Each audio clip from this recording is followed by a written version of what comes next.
Почитувани граѓани, почитувани медиуми. Срам, порази, понижување. Овие три работи ги трпиме на свој грб и што е најважно, целата држава и граѓаните трпат се ова само заради еден човек, што е срам за општеството, срам сам по себе, за граѓаните и државата, а тоа е Зоран Заев. Тажното и понижувачко аудио кое се појави на YouTube вчера, каде што Зоран Заев, како премиер на Република Македонија, разговара со наводната Грета Тунберг, активистка за климатски промени, е само реална слика на начинот на кој Зоран Заев ја води и ја представува оваа држава и овој народ.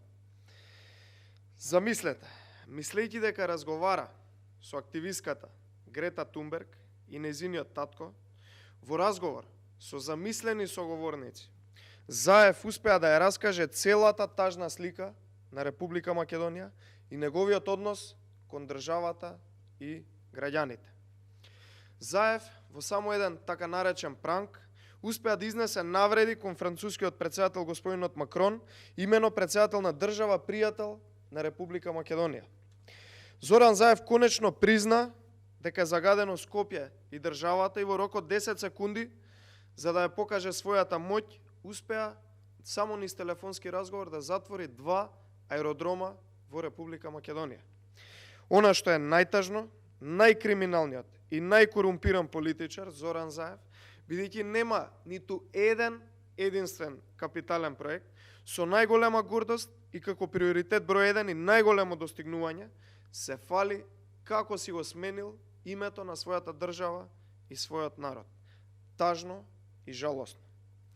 Дури ја призна тажната вистина дека Република Македонија е сиромашна и неразвиена земја, која не е атрактивна за мигрантите, но и покрај тоа тој се уште е отворен за населување и за отварање живеалишта за мигранти.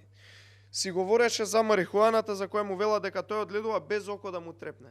Најверојатно се чувствува гордо и на таа тема, како да е Биг Мајк од Република Македонија. Пораз до пораз, срам до срам, понижување до понижување. Овој човек и оваа влада морат што побрзо да си заминат од очите на јавноста. За крај, сакам само да подсетиме на неуспешната пиар стратегија на владата, која на крајот на минатата година рече дека спречила хибриден напад од пранкери, мислејќи токму на овој разговор на Зоран Заев со наводната активистка Грета Тунберг, така да предлагам да чуеме. Имено пред неколку дена разоткривме хибриден напад врз кабинетот на премиерот, при што беше злоупотребен идентитетот на младата екоактивистка Грета Тунберг. Еве и сами видовте, очигледно е колку спречиле хибриден напад, каде што Зоран Заев во неколку разговори со пранкери во својот мандат успеа да не посрамоти како држава без око да му трепне. Лага до лага, ниту спречиле хибриден напад, ниту пак она што го говореше за Брчанец на таа пресконференција е вистина. Очигледно и факт е дека Зоран Заев си водел разговор со замислени соговорници. Затоа, 15 јули, број 14, глас за обнова на Македонија, глас против понижувањата на Република Македонија, кои што и ги нанесува Зоран Заев и ова раководство на СДСМ. Благодарам.